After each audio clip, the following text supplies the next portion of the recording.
Halo Mhm, teman-teman, jumpa lagi di podcast bersama ya. Ikatan Wajib Pajak Indonesia. Bapak Rinto Setiawan masih Iya, setia bersama kita. Halo Pak Rinto, ya. masih semangat hari ini Pak? Ya, selalu semangat, Mas. Oke, luar biasa ya Pak Rinto, selalu semangat teman-teman ya. Kali ini kita melanjutkan series mengenai hakim pengadilan pajak yang ternyata didominasi oleh orang-orang Kemenkeu Ya, ya, termasuk ya, terutama DJP dan Bea Cukai. Nah, ya. gimana Pak kelanjutannya nih Pak? Ya, ini jadi ini kan melanjutkan seri yang minggu lalu, Mas ya, yang nomor 1 sampai dengan 10, sekarang ini 11 sampai 20, Mas ya. Ini Hmm, adalah hakim-hakim di pengadilan pajak. Langsung saja saya share screen, Mas. Nah, ini, Mas. Udah kelihatan, Mas ya. Nah, ini hmm, nomor 11 sampai 20 ini, Mas ya. Pertama adalah ini, Mas ya, Tri Andini Kusumandari, Mas. Nah, oke. ini dari Direktorat Bea Cukai. Jabatannya adalah Kepala Seksi sebelum menjadi hakim, Mas ya. Nah, Hmm, Kepala Seksi nilai pabean. Terus tahun lapor LHKPN-nya itu 2011 adalah 1,2 miliar, Mas. hmm, 2024 menjadi 2,85 miliar. Jadi kalau dari sini masih kelihatan wajar, Mas ya. Yang hmm, ke-12 adalah Dr. Andre Irwanda. Nah, ini sudah SH juga, Mas. Nah, oke. unitnya adalah dari Sekretariat Jenderal Kementerian Keuangan. Nah, Hmm. ini 2011 beliau melaporkan LHKPN-nya 3,4 miliar, 2024 nah, naik sangat tajam, hampir dua kali lipat lebih ini, Mas. 7,48 miliar.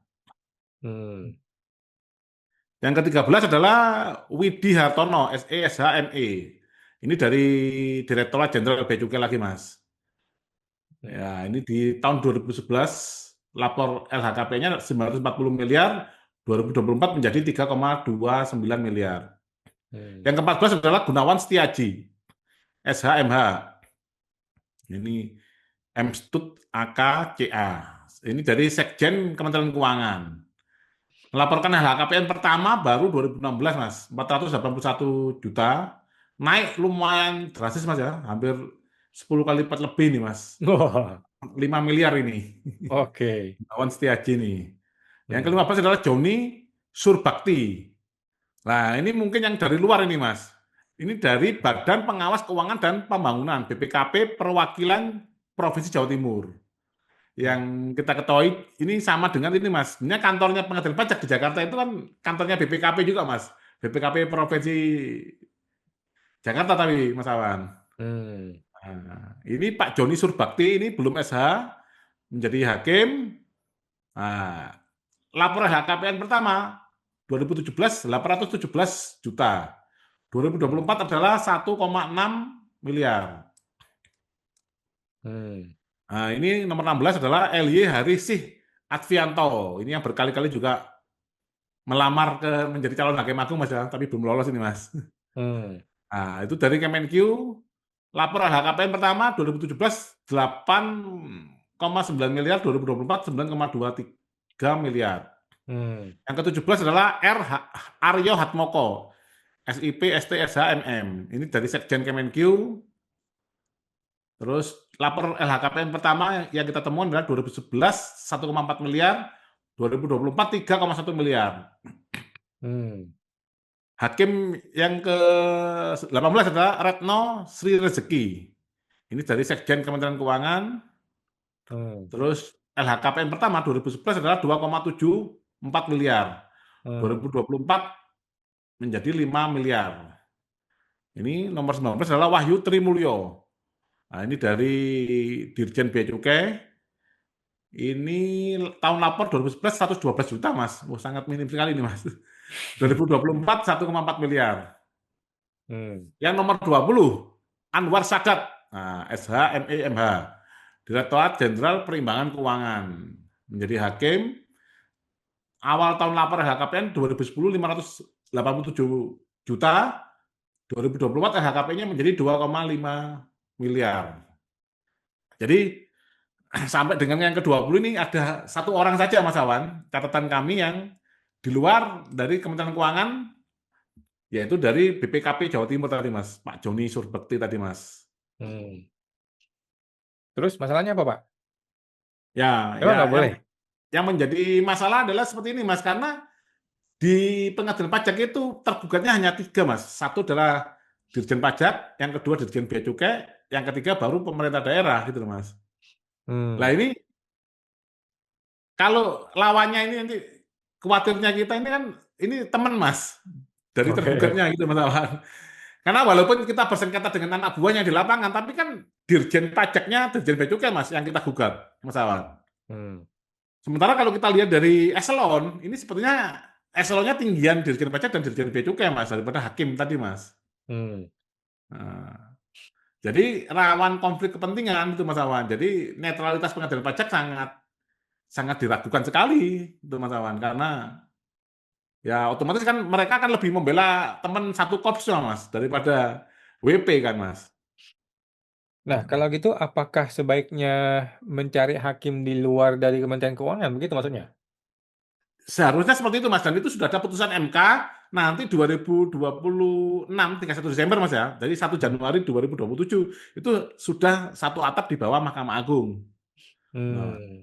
karena pengalaman kami Mas ya bersidang di pengadilan pajak, ini kenapa kok semua hakim harus menguasai ilmu akuntansi dan perpajakan, Mas? Karena ternyata kan di lembaga peradilan pajak ini ada Mas, namanya lembaga gugatan. Selain Hmm. lembaga banding, Mas ya. Lah gugatan ini atas formil, Mas. Sebenarnya nggak perlu akuntansi, Mas. Dia hanya paham hukum acara, terus peraturan perundang-undangan, hierarkinya itu sebenarnya bisa, Mas, menjadi hakim di pengadilan pajak. Cuman rekrutmennya mereka itu harus menguasai akuntansi itu Mas Awan. Betul ada lembaga dua Mas, lembaganya gugatan dan lembaga banding. Oke lah Hmm. kalau untuk banding karena itu akan berkaitan dengan materi, angka-angka itu Hmm. harus yang menguasai ilmu akuntansi dan perpajakan. Seperti itu Mas. Cuman kalau untuk Hmm. gugatan seharusnya kan bisa diambilkan hakim-hakim yang lain itu loh Mas. Hmm. Karena nanti gini Mas, kalau gugatan sama banding ini hakimnya sama Mas, dia tuh lebih cenderung lihat angka Mas. Oh ini angkanya tagihan SKP-nya 10 miliar, walaupun prosedurnya amburadul Mas. Digugat itu tetap akan dimenangkan tuh Mas, karena sudah lihat angka seperti itu Mas Awan. Hmm. Nah, kalau memang mau full semua harus menguasai akuntansi ya di Undang-Undang Pengadilan Pajak dirubah Mas, nggak ada gugatan, adanya hanya banding gitu loh Mas. Seperti yang dilakukan oleh Bea Cukai gitu loh Mas. Hmm. Teman-teman Bea Cukai itu tidak mengenal, jadi dia kalau digugat tidak, kita tidak bisa digugat karena di Undang-Undang Bea Cukai tidak mengenal gugatan gitu loh Mas. Sementara Hmm. di lembaga pengadilan pajak ada gugatan Mas, tapi di Hmm. undang-undangnya Bea Cukai katanya nggak ada gitu loh Mas. Hmm. Jadi belum ada satu keputusan Direktorat Jenderal Bea Cukai yang digugat yang bisa menang Mas, karena hakimnya temannya mereka membuat ini sendiri Mas, tafsir sendiri bahwa bea cukai ini tidak bisa digugat itu Mas. Hmm. Oke. Jadi memang diragukan juga ya, ini hakim-hakim di pengadilan pajak apakah bisa betul-betul netral apa tidak, karena teman-teman dia sendiri yang sedang dia perkarakan di pengadilan. Ya, contohnya tadi Mas, ada gugatan dan banding Mas. Kalau bea cukai aja nggak mau ada gugatan Mas. Padahal di Hmm. pengadilan pajak, gitu loh Mas. Ada Hmm. kata gugatan, lembaga namanya gugatan gitu Mas Awan. Kan lucu Mas, ada lembaganya tapi tidak bisa menyidangkan itu, gitu Mas. Tapi perkara tetap diterima Mas, cuman putusannya akan ditolak Mas di NU. Ini bukan wewenang ini Mas, pengadilan Hmm. pajak gitu Mas. Oke, baik Pak. Menarik sekali juga ya ini bagaimana hakim-hakim di pengadilan pajak yang ternyata tidak netral dan justru memihak ke pihak-pihak tergugat ya. Baik Pak, kita nantikan di video berikutnya untuk hakim-hakim yang lain Pak ya, masih ada seri Ya, berikutnya ya. siap Mas. Oke, terima kasih Pak Rinto, kita jumpa lagi Pak di podcast berikutnya. Makasih Pak. Oke Mas, sama-sama.